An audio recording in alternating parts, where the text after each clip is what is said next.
Special series of webinars brought to you by SOPA. I'm John Dawson, your host, a journalist of 20 years with Bloomberg. I transitioned to communications in 2015 and I run my own consultancy company called Ikara Strategy. Before I begin, some viewers may ask, what is SOPA? And also, what do the SOPA Awards represent? Let me tell you. In SOPA, the Society of Publishers in Asia, was founded in 1982 to champion freedom of the press, promote excellence in journalism, and endorse best practices for all local and regional publishing platforms in Asia. SOPA is also a not-for-profit organization based out of Hong Kong and represents international, regional, and local media companies across Asia. The SOPA Awards for Editorial Excellence were established in 1999 as a tribute to editorial prowess in both traditional and new media. They are designed to encourage editorial creativity throughout the Asia region, and the awards cover a broad range of categories reflecting Asia's diverse political environment and its very vibrant editorial scene. This series, or this episode, is the best business reporting stories, and they're really quite investigative, in fact, on Media Insiders. I'm going to start, if I can, there's me, again, former Bloomberg, 20 years, and now I've transitioned to communications. Before I go to introduce my guests, who are all winners, and fantastic guests they are too, a bit of housekeeping, if I can. Feel free to post questions in the Q&A. We have 10 minutes to 50 minutes towards the end for that. They will be discussed. Please tweet, very important if you can, using the hashtag SOPA Awards 2020 and hashtag SOPA Talks and at SOPA Asia. And the discussion will of course be recorded as it is now and made available on our SOPA YouTube channel. Without further ado, let's start with our guests. Ladies first, we have from the South China Morning Post, Peggy Sito is the Deputy Business Editor at the Post. She's also previously the Property Editor, award-winning as well. And we have Eugene Tang, who is the Business Editor, formerly with me at Bloomberg, in fact. His career began in '94 as a corporate news writer for the Edge Weekly newspaper in his native Malaysia. So we have those two have won for their category, coming up in a minute. And then we have from the Wall Street Journal, Dan Strumpf, covers tech in Asia out of the Wall Street Journal's Hong Kong Bureau, and Chunwei Yap, also from the Journal, writes on trade and economic issues in China and Asia. All of us are coming to you live from Hong Kong, which is exciting because we're all in different spaces. 3 are in the office, 1 is not, well, 2 are not in fact. I won't tell you who isn't. But let's go to the stories if I can first. Now, the South China Morning Post, they had an award, they won the award for excellence, congratulations. Hong Kong developers, the headline was, developers' cozy ties with politics may explain Hong Kong's biggest woe, which is widening income gap in the least affordable city on earth. Judges said in their comments, an insightful series that combines history and analysis to make smart connections and give a more complete understanding of what has been happening in Hong Kong. It also makes good use of charts and data, as well as personal experiences, to help the reader grasp the major inconsistencies in the Hong Kong real estate market and the reasons behind them. Award for excellence there for the SCMP team. Moving on, if I can, to the Wall Street Journal, they had a story inside Huawei's rise. The headline, Huawei's years-long rise is littered with accusations of theft and dubious ethics. They won the award for excellence. Congratulations to those two. And the judges said in their awarding of this award, a blockbuster investigation of a company that most Americans only recently became aware of, despite its giant threat. Timely, thoroughly reported, and well laid out. Finally, again, if I can mention the housekeeping rules, feel free to post questions on the Q&A towards the end, and please tweet using a hashtag SOPA Awards 2020, hashtag SOPA Talks, and the at SOPA Asia, and the discussion will be also made available on our SOPA YouTube channel. That is enough of my PDF, if I can, and let's start. Peggy, ladies first. Thank you all, first of all, for joining us. Huge congratulations on your awards. It's a very difficult, very intense competition you, of course, won the awards in. But Peggy, tell us about, you've been covering property for many, many years at the SCMP.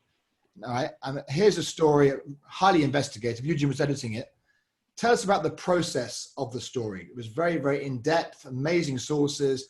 What was the process behind the development? If I could say one last thing, both stories have one thing in common. You do go back in time. Li Ka-shing 2010 in Shenzhen, and then 2004 at a conference in the States with Huawei story. So that's an interesting way to start. So Peggy, how was the process? How did you evolve it? Thanks, John. Thanks for SOPA, and also thank you for Judge's nice comment. Our analysis is basically part of the series to look into the underlying issue behind the social unrest last year. So wealth gap is one part of it. We also look into other issues, including the political aspect. So the story we want to look into is why we have a widening gap over the past 23 years. So we want to dig out the relationship between the government with the developers and big businessmen. The analysis is a factual account. We use all these publicly available data to show the story. That include the rising housing prices, also the 1.4 million people living below the poverty level. So we also want to use the data to show that Hong Kong businessmen now making up, not only business, they are making up a big portion of the city's executive council. And also they represent Hong Kong to become the delegates to the CPPCC. That requires a lot of work doing research. So that's why we have a team of 6 reporters to do this for over the past about 2 months, because we need to find out all these controversial issues, the data. But what it required was a deep understanding of how those facts can be put together to tell a story that explains a very complex situation. So yeah, we are very honored to get this award. Thank you. I think it's interesting, Peg. You mentioned the 1.37 million residents who live below the poverty line of about $400 a month. And then you've got this great stat that back in 2013, 75 wealthiest billionaires in Hong Kong accounted for 82% of the GDP of Hong Kong. Spin forward 6 years later to 2019, and 93 account for $315 billion US, 87% of GDP. And you've got this massive gulf. As your headline was saying, the least affordable place on earth, which is an enormous headline. I mean, of course, this is part of a series, isn't it? Part of a series of stories about the Hong Kong unrest. Yes, it is. We wrote a lot of a series of stories on this topic, and yeah, that is part of it. We want to show Beijing's government's attitude to the big businessmen and also the developers basically has been changing over the past 23 years. I think interesting for those who don't live in Hong Kong, you've also got another stat. I'll mention Eugene in a minute. 1.73 million Hong Kong dollars will buy you 128 square feet, which is a prison cell, which is just extraordinary. It just shows you how extraordinary the pricing is. Eugene, being ex-Bloomberg as I am, obviously, sources are everything, and you were the editor on the story. Tell us about the sort of rules that you put in place, or so strongly about sources, the importance of sources on background, off the record, etc. How important was that for this story? Well, like Peggy said, we are lucky in the sense that a lot of the data that inform the story, that underpin the story, is all open source data. So we make it we have a very strict rule. We don't ever quote people's opinions off the record. We do allow for sources who are anonymous, people who talk to us and risk losing their jobs because by speaking to us, we will grant anonymity on those kinds of circumstances, but it has to be approved by senior editors. But in terms of people expressing an opinion, it almost always is on the record, because we just do not believe in quoting somebody expressing an opinion, saying this or that, whether it's good or bad about somebody else, but being anonymous. So that's one of the very fundamental rules that we have.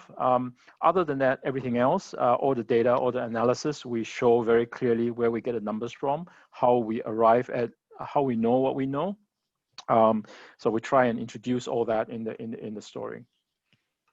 And just interesting, obviously, with the kind of source, you mentioned those who don't want to be quoted by name. Was there any sort of backdraft legal issues maybe you encountered in this, or any sort of challenges made, or not at all? For our story, no, because for example, the anecdote of Li Ka-shing that you mentioned that introduced us to the story, we were looking around for one anecdote that could encapsulate, if you will, what we're trying to show, which is the outsized influence and power in the hands of these developers. And luckily, we have in our archives stories that went back many decades, and one of the reporters mentioned that there was this one reporting that was done many years ago that showed how Li Ka-shing is really influential. And of course, all that is on the record and factual. We have the photographs to prove it. So no issue, no problem using that kind of anecdote to begin the story. Let's go back to Dan and Chun-Wei. So that, again, a similar kind of start, Dan and Chun-Wei, to your Huawei story that you started back in 2004 at that Marcom conference with a Chinese chap, unnamed, walking around the conference, taking photographs of various equipment and then going back to China with it. He seemed in your story quite innocent. He didn't know what he was doing. But tell us about the kind of germination process again of how that story came about, how long it took you to write it. Was it just the two of you? You have supporting journalists? Dan, go for it. Yeah, sure. Thanks a lot, John. And likewise, thanks to SOPA for this great award. It's really an honor. So yeah, like Peggy and Eugene's story, we took a sort of historical view as well. This story was a collaboration between our Chun-Wei and I in the Hong Kong office and a number of colleagues in our Washington office too. From our end, the story sort of began around the winter of 2018 when I got an email from a reader just in response to a story I had written, who claimed that he had worked for Huawei in their office in Sweden back in the early 2000s, and just had some incredible things to say about his time there. This was back when Huawei was just beginning to go overseas and was still outside of China, at least relatively little known. And he just sort of came to me with these tales of stealing competitors' technology and tales of buying rounds of drinks for recently laid off employees at the Ericsson office, which was just around the corner from Huawei's office in Sweden. The underground bunker that was sealed off from electronic surveillance, where they used to reverse engineer competitors' equipment. I mean, just sort of spy thriller type of stuff. And so I saw this email and showed it to my editor, and of course we decided very quickly that we needed to sort of pursue this, and I sort of began a correspondence with this person who became a central figure in the story in the end. Of course, we had to run all of this stuff down, and took a lot of due diligence, and that really took a lot of the time on the story, which ended up taking many months. And of course, he was just one of the many anecdotes that we had, but that was sort of the very beginning of this story. I think also interesting is that in your story, you talk about, that Huawei actually copied the typos in the manual and the bugs in the software. And then, of course, the CEO said, that's pure coincidence. I mean, it's pretty blatant, isn't it, when they copy the typos in the manual? Yeah, and that actually came from a Huawei employee. It was in one of the... Former employee, Chun-Wei? Yeah, no, it's a former employee. They have a tendency to get rid of people who get them in trouble. But anyway, that person's name that Dan was talking about, and by the way, thank you, John, and thank you, SOPA, for the award. So the person that Dan was talking about was called Robert Reed. So while Dan was running down Robert Reed, we started to sort of look at the sort of history, the rest of Huawei's case history, and we found that every 3 or 4 years or so, a major theft complaint would come up. And it would go back right to the start, as Dan was saying, to when Huawei was just becoming to get global. And at first, there was people like Reed and Su Yipin, that Chinese engineer that you talked about, who opens our story at Supercom. The allegations at the time were kind of the sort of humdrum, opportunistic, incidental sort of grab and go kind of theft, alleged theft. But by the time 10 years later, we sort of fast forward to T-Mobile, and you were sort of seeing allegations that were reaching into the very top of Huawei and in the Motorola case. And then gradually the sort of allegations were starting to sort of reflect a pretty systematic way that the company encourages competition research. So you put this all together, and we were talking to dozens of people that connected to the cases. Dan's talked about some of it. We were also talking to scientists and CEOs of rural telcos in the US that use Huawei, and we were talking to high level officials in America about the security concerns and the sort of the attack surfaces that they were very worried about. And you start to see a pattern where this is something that people in the industry had talked about for a long time. They believed it for a long time, but when you put it all in one place, you sort of start to see a very compelling thread in Huawei's sort of long white gown of history. How did you write it together? Obviously, the joint writers. So how do you divide and conquer? Who does what? It was just collaborative all the way. I mean, we both did it together. Would you work with him again, Chung Wei? Would you work with Dan again? Was it an enjoyable experience? Of course. Was it intense? Of course. Yeah, I mean, if I recall, I think we each kind of had our own threads that we were pulling, right? I mean, there were, I can't quite remember, 6, 8, 10 different anecdotes that kind of weaved in and out through the story, and so we each kind of had our own anecdotes that we were pulling on and looking into, and then it sort of all was weaved together in the end with a broader kind of narrative structure. But yeah, that's a yes. You would work with each other again because you didn't answer my question. Yeah, Dan. Yeah. Oh, yes, of course. Yeah, of course. Absolutely, of course you were there. How many months? 6 months. Is it 6 months?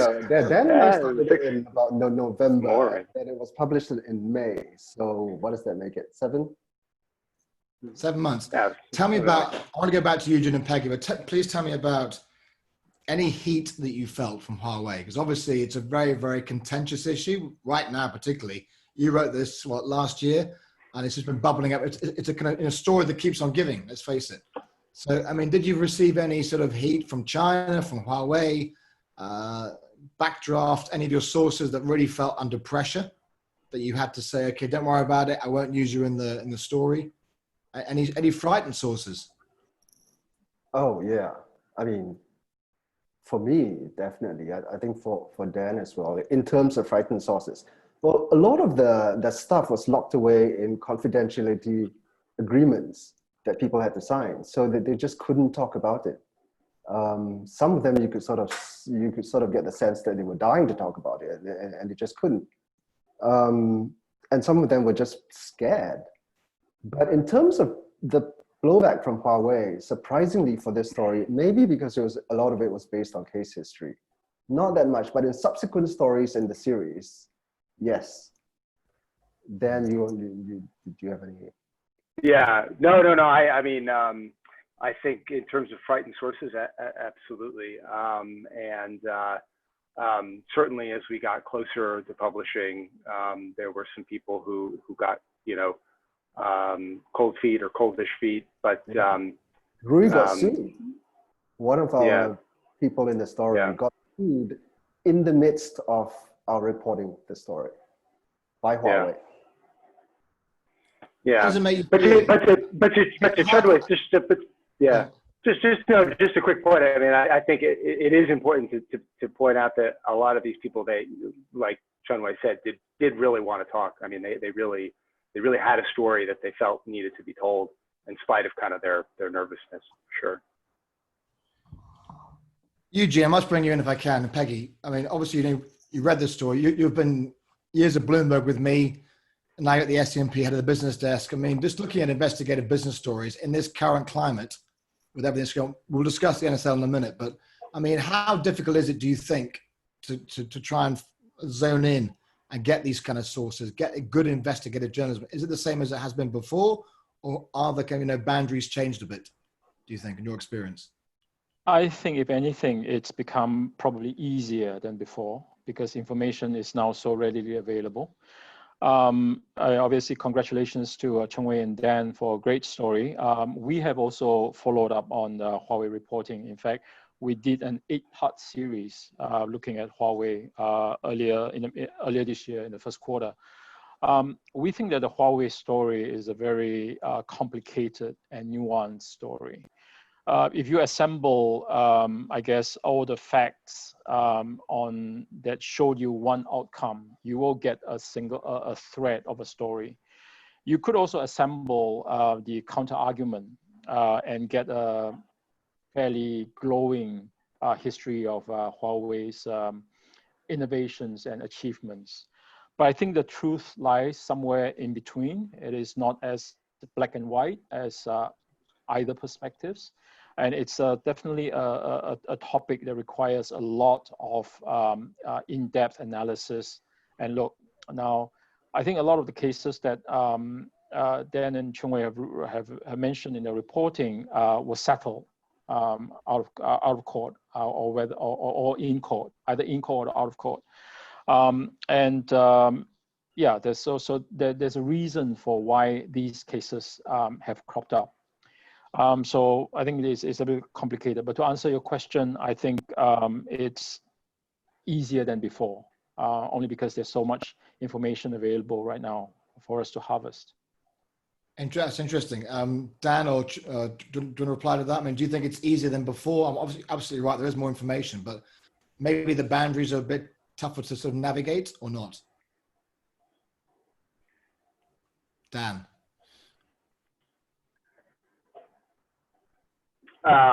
Yeah, sure. I think it has gotten a bit easier. I don't have much more to add than that. I don't think. Cheng-Wei, do you have any thoughts on that? No.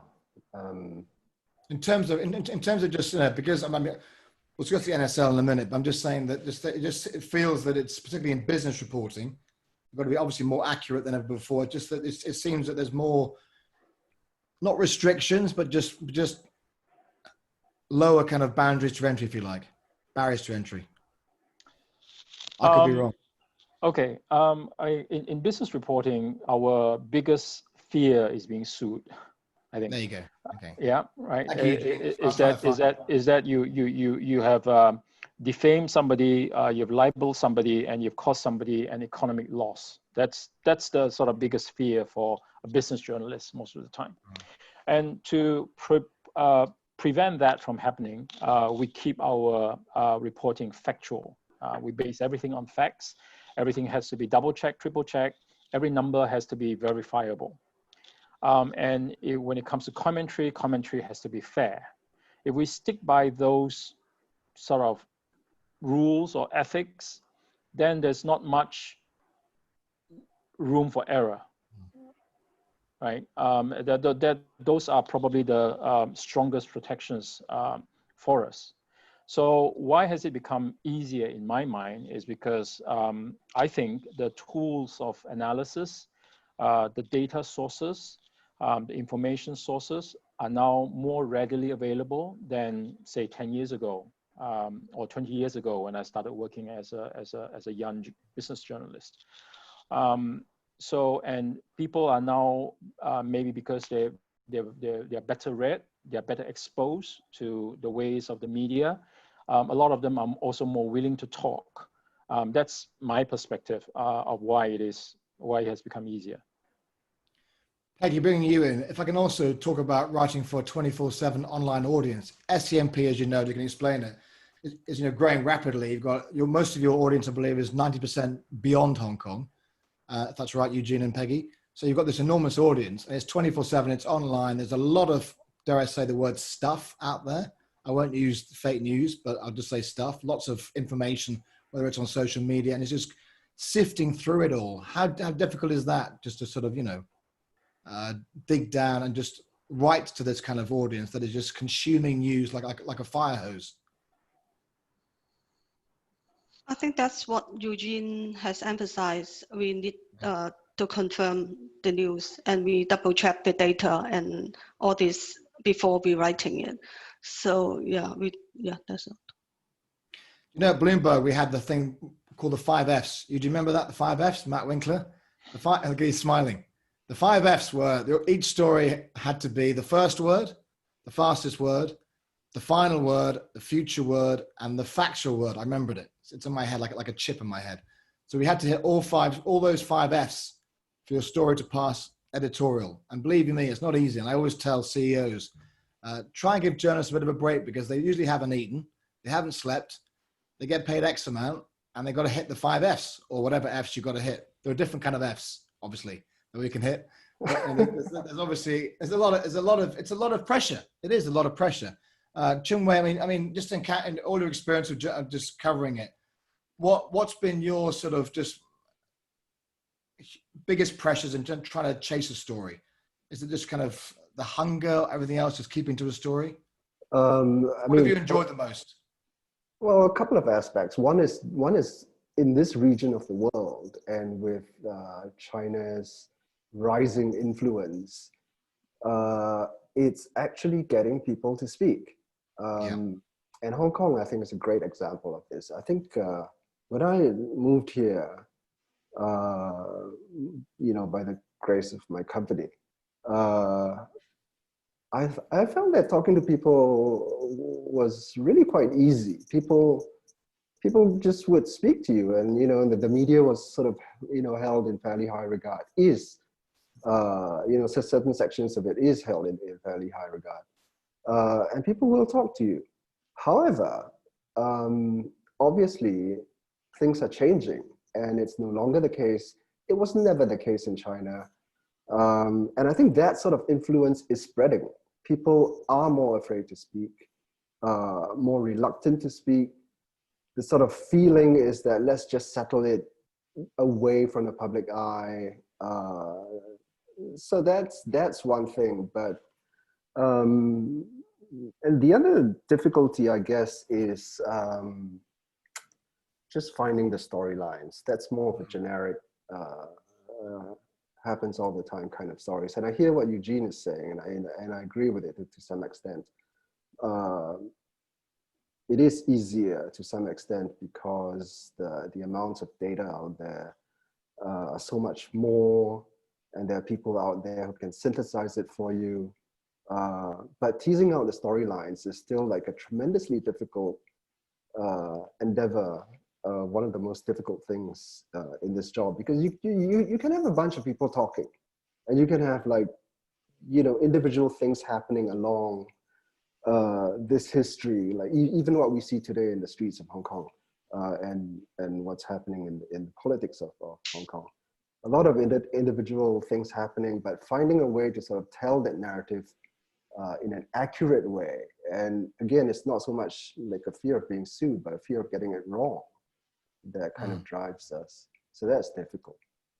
Do you want to mention that, Judy? Do you want to just mention, Eugene, just to talk about that, how reluctant people are to speak? Is it even more reluctant than normal? Do you see that from the SCMP? No, not really. I think I'm probably luckier than Chungwei. I had a better experience working in China. I did not find people reluctant to speak. But to sort of take on another point that Chungwei was making, is that news these days has become a bit of a commodity, right? When you talk about Hong Kong's protests, or even about Huawei, everybody's writing about Huawei. Everybody's writing about Hong Kong's protests.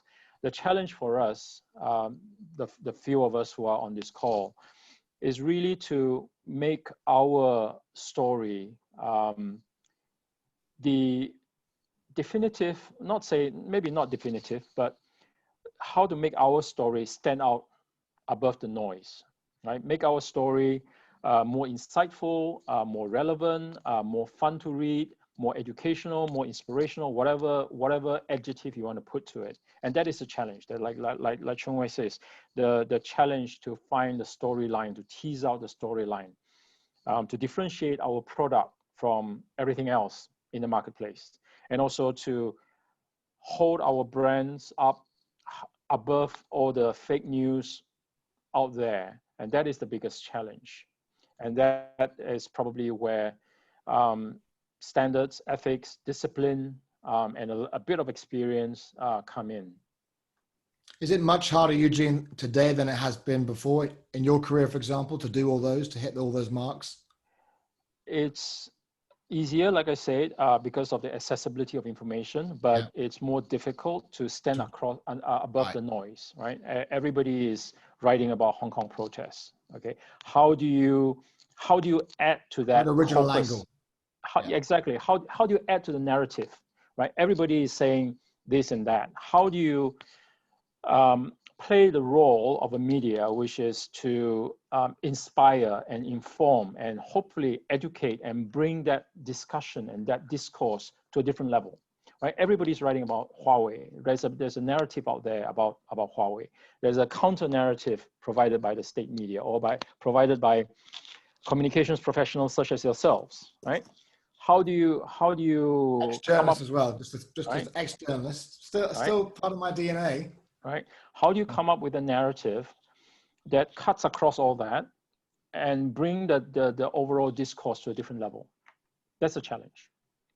Tell me about the SCMP. I know you're head of the business desk. Just what's the kind of vision you have for it? Are you expanding? Are you hiring people who want jobs? But I mean, I know you've got a big team of about, I think it's 20 people in the team. What's your kind of focus in terms of covering business news? You're looking more investigative? Is it just hitting the stories that hit? IPO, you hired Alison Tudor recently, who's very good at IPOs and everything else. But what's the kind of Eugene vision? Well, our overall SCMP mission statement is to elevate thought. We see ourselves as sort of a third voice. In the English language speaking world, there is a prevailing narrative about China. China is big, China is weird, China is bad, China is quirky. And then there is a sort of state media narrative about China. China is best thing since sliced bread. But we believe that the truth is somewhere in between. There is good and bad. China has done a lot of things that need to be criticized, and China has done some things which need to be celebrated.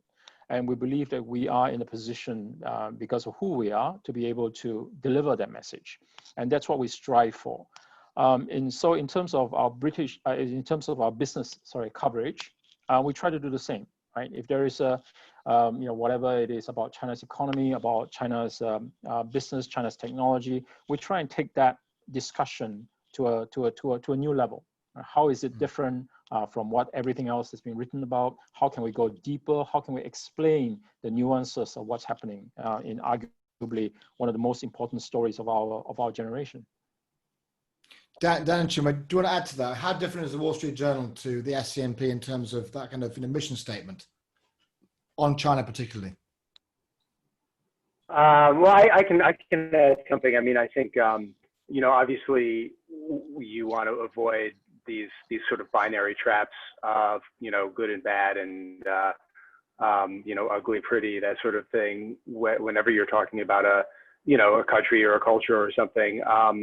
One unfortunate thing that we and other American publications, not just American, have had to deal with is just the sort of loss of a lot of our correspondents in China, which has definitely had an impact on the depth and the quality of information that's coming out of the country. And where we in the New York Times and the Washington Post are down a huge number of people, and so that nobody really wins from that. And there's so many different angles from which you can cover a society. And what we focused on with this story, which was Huawei, is just it's one company and it's one aspect of sort of China's broader economic and technological rise of the last 20 years. But I mean, there's so many angles to tell these sort of stories, and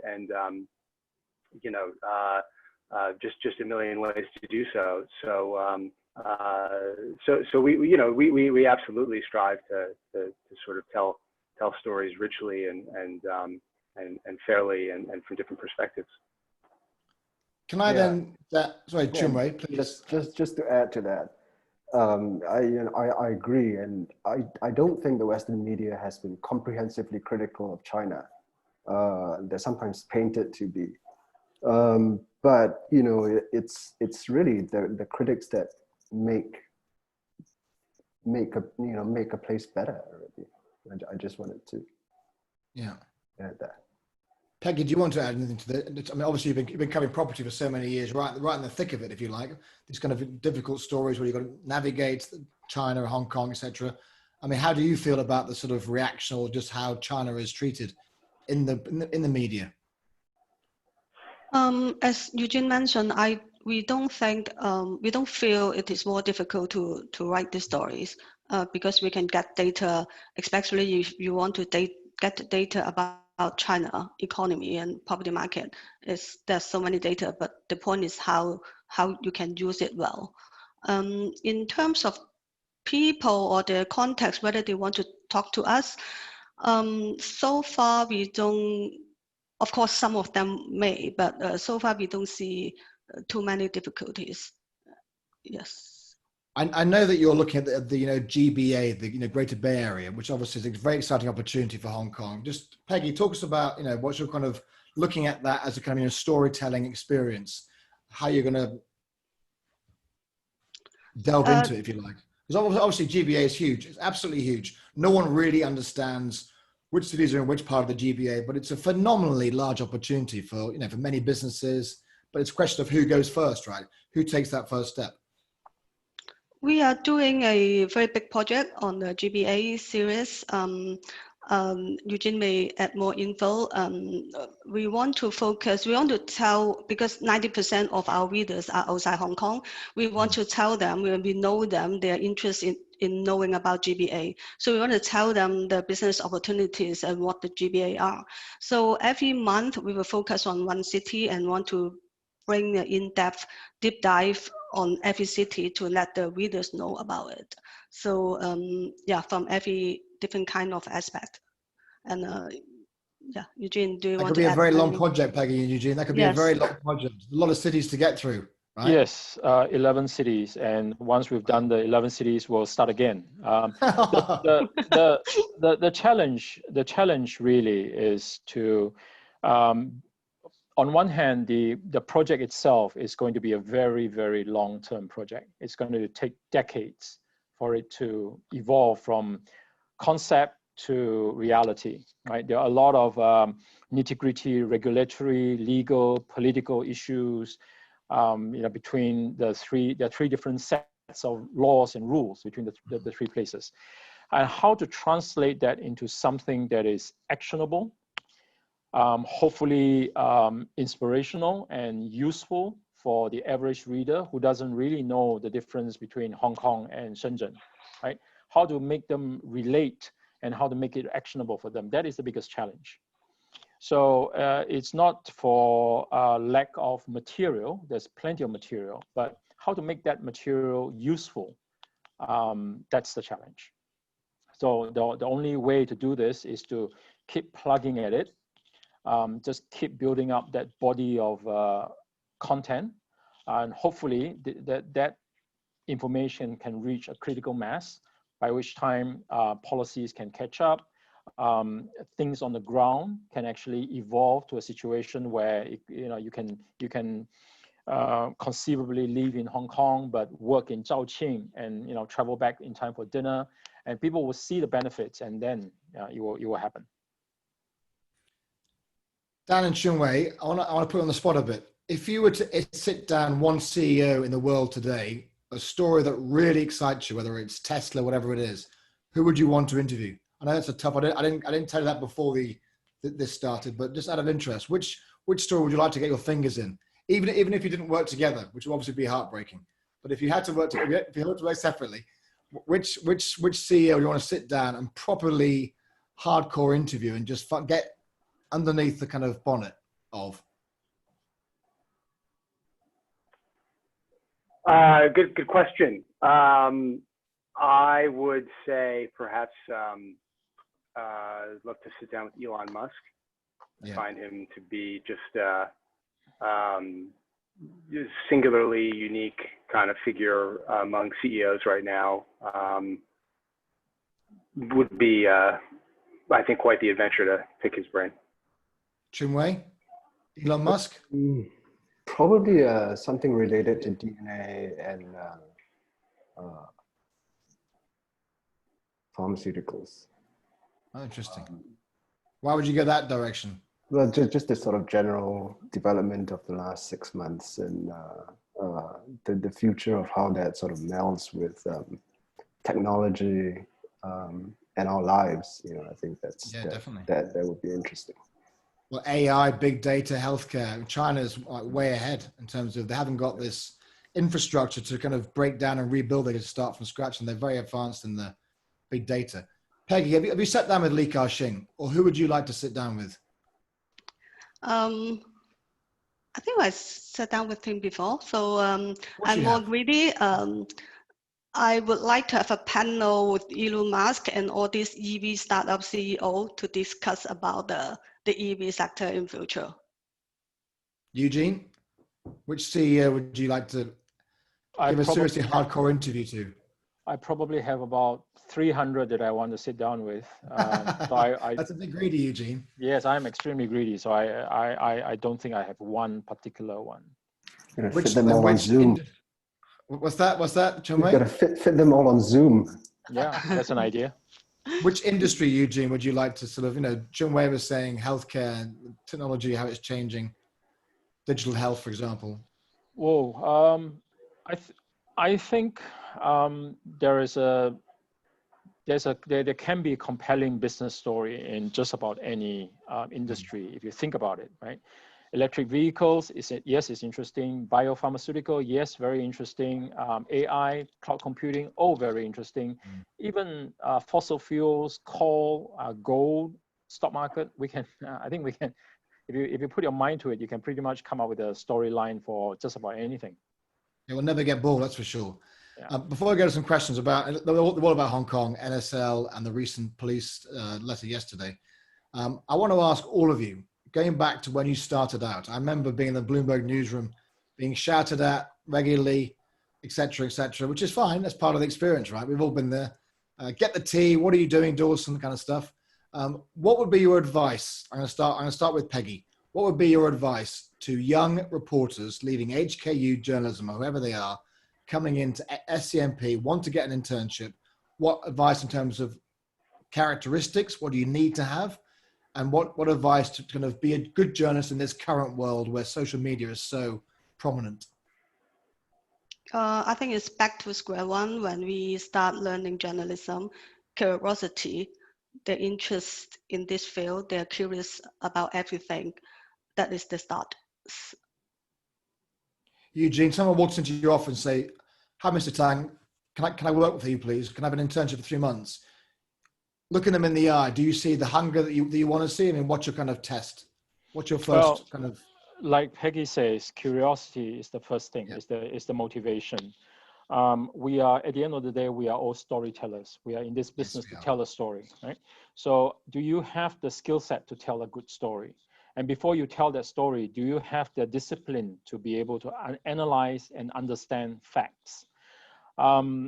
And when you sort of couch the question in the context of NSL, my advice would be keep it factual, stick to the facts, keep your comments fair and balanced. And if you stick to that kind of a discipline, I think those will probably be your strongest protection against anything. Can I ask you about any internship program you have at SCMP? How would you apply? How many interns do you have a year? Is it open? We do have an internship. I think we currently have 9 or 10 interns rotating. That's quite a lot, isn't it, Eugene? That's quite a lot. Yes, it's one of the programs that we keep active, rotating through the different desks in the newsroom. Obviously, our newspaper industry is going through a very hard time, so headcounts have been frozen for all other positions, but the internship program is continuing, and I believe it will continue in the years ahead. Dan and Chinwei. Dan, can you take us back to when you were an intern? Were you ever an intern? What was your first kind of, newspaper or newswire that you worked on? And do you remember the kind of first few days of being screamed at or not being screamed at? Yes. I had a few internships when I was at university. The program I was in at the time was pretty they pushed us hard to make sure that we got on the job experience during the summers in between school, and it was really useful. And I mean, my first internships were with local newspapers in the U.S. I think my very first one was at the Scranton Times in Pennsylvania, and it was covering sort of city council,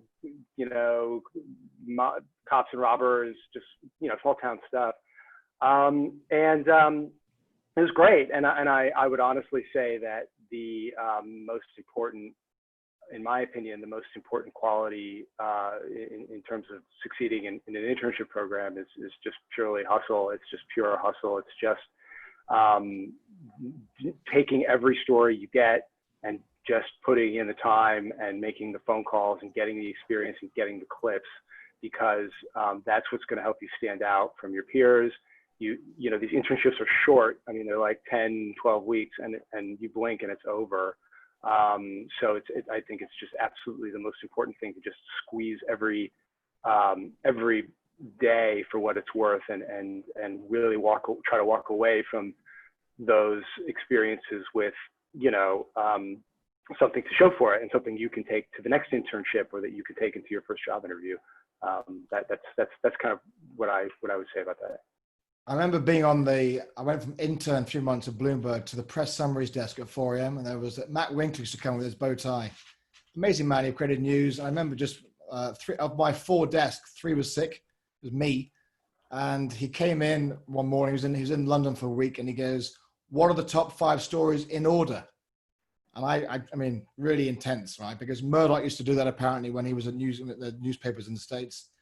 And obviously go through the list of 5 stories that you think are the most so important news judgment. Then he would say, "Have you called up the reporters? Get them out of bed 24/7." And I had this moment when I had to call up each reporter, and their wives and husbands were not happy with this. I had to call up at 5 in the morning saying, "Hi, I'm not sure this is a big story, but Mike Winkler's in town. I need to call you up." It was not, but it was it was a great learning curve, because I learned news judgment quickly. I think, Eugene was saying curiosity, you're saying hustle, hunger, news judgment. Chunwei, take us back to what's your contribution in terms of just advice to, journalists might say, I won't go near it because journalism is changing, and because everyone's online, there's so much out there. Why be a journalist now? I'm saying there's more need now for credible journalism that follows the rules and metrics than ever before, in my opinion. What's your thoughts to young journalists? Well, you need clips as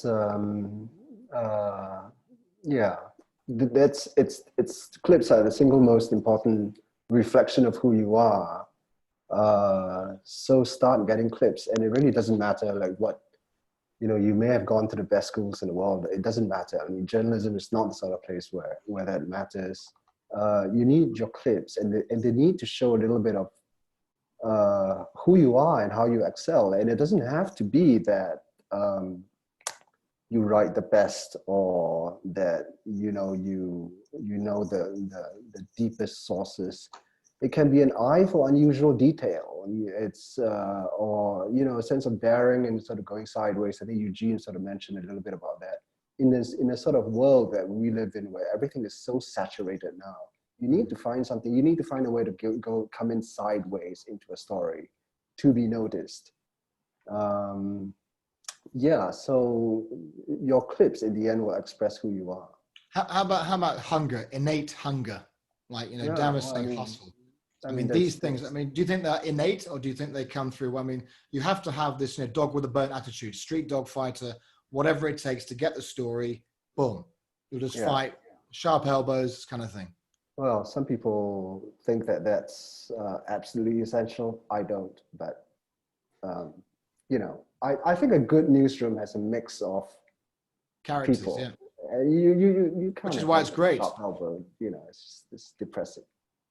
which is why a newsroom is great, because there's always different characters. I always think at the end of the day, everyone just, you shout and scream and people cry. At the end of the day, everyone just moves on to tomorrow's story. But you can't have that now, though, John.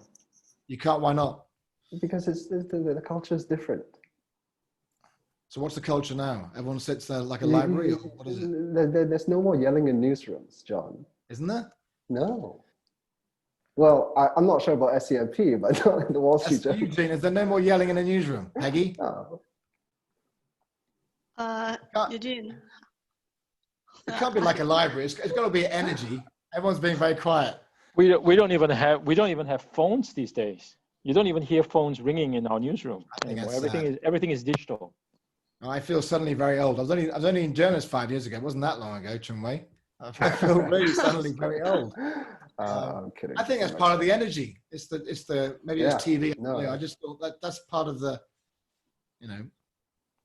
We have got a few questions. I do want to kind of start. This is obviously a little bit more sensitive. So thanks for that, guys. I just want to go, and also Peggy. I want to go into, if I can, I'll start with Dan, because Dan, you're on the FCC board.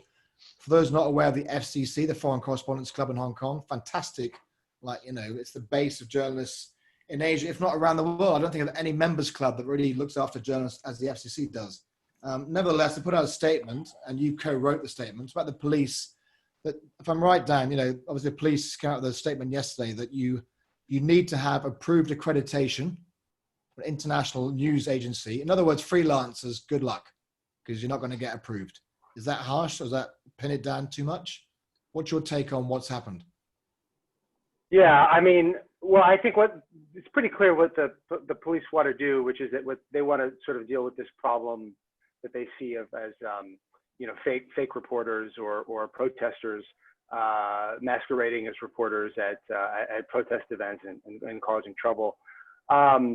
I mean, yeah, I did have a hand in putting out that statement, and you can see it on the FCC website and on the Twitter feed. But I mean, I guess just to sort of sum up the point. I mean, it's what it essentially does is it moves the sort of accreditation process out of the hands of these journalist associations, the HKJA and the Hong Kong Press Photographers Association, and puts it in the hands of the police.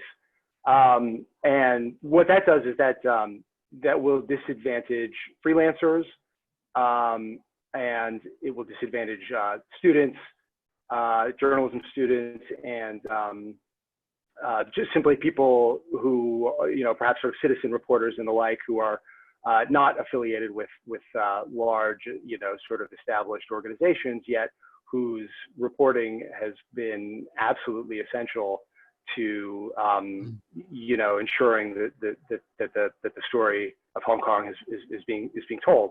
So that's kind of that's kind of the gist of what we had to say about that. I have a question here, Dan, on that. The question is, I'm a freelancer. Is there much point of staying in Hong Kong now? Yeah, absolutely. I mean, it's still a hugely important story. And there are a lot of organizations, a lot of media organizations here that still need you and that still need freelancers to help, particularly organizations that don't have big established newsrooms and rely on a network of freelancers, particularly for photographs and video, which is very heavily represented by freelancers, as large newspapers and the like have cut those staffs. So I would say absolutely, and the story is still very relevant. Eugene, if I can go to you on the NSL, the National Security Law. We've got a question here, obviously, lots of questions just about the NSL, how it's changed the landscape. What's your take on if it has changed the landscape? How has it impacted? You can argue that perhaps in Thailand, they already had it. Singapore, they've already got it. China, they've already got mainland China, they've already got it. So Hong Kong is maybe falling into line with everybody else. But has the NSL changed reporting in terms of what you're seeing, or is it carry on as normal? Speaking from our perspective, it hasn't changed. You've sort of answered that question, part of the question yourself. Everybody has done it. In terms of where we come from, our newsroom, The four punishable crimes under the NSL are what? Secession, sedition, terrorism, and collusion. As a century-year-old newspaper, we don't engage in any of those activities. We report news, we report facts, and we report commentary. And if we keep our commentary fair and we keep our facts accurate, even reporting on cases, that's part of a newsroom's operation. That's part of a newsroom practice. That in and of itself is not punishable under the law in Hong Kong in any way. So we certainly don't feel that we have had to pull our punches or adjust our coverage in any way. There are no subjects or topics that we now think we can't cover because of the NSL. We've always been very careful about the facts that we use and the commentary, the fairness of the commentary that we publish. And even with that, we have not had to change anything. So finishing up on a good positive note then, Peggy and Chun Wei, is journalism alive and thriving in Hong Kong? Peggy. I don't see much changes while we do the reporting, but the companies where we interview or some of the people we talk to, whenever we mention about NSL, they're more cautious. I think that's just because it's new to Hong Kong. And so I believe maybe later they will be more open to talk about it. But yeah, so far I have to say that some of them are still quite cautious when we touch NSL. Chun Wei, that's a fair point. Yeah. They're a little bit cautious, aren't they? Yeah, I agree with Peggy. It still is thriving, but the story is not over, and it's something that we're going to have to see how it plays out.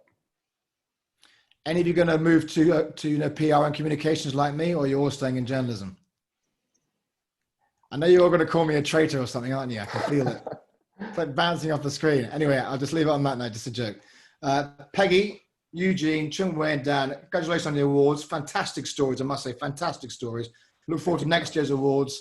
Have a wonderful day, and thanks for joining us on this SOPA special series of business reporting, the investigation reporting version. Thanks so much indeed. Thank you. Thank you. Thanks, John. Thank you.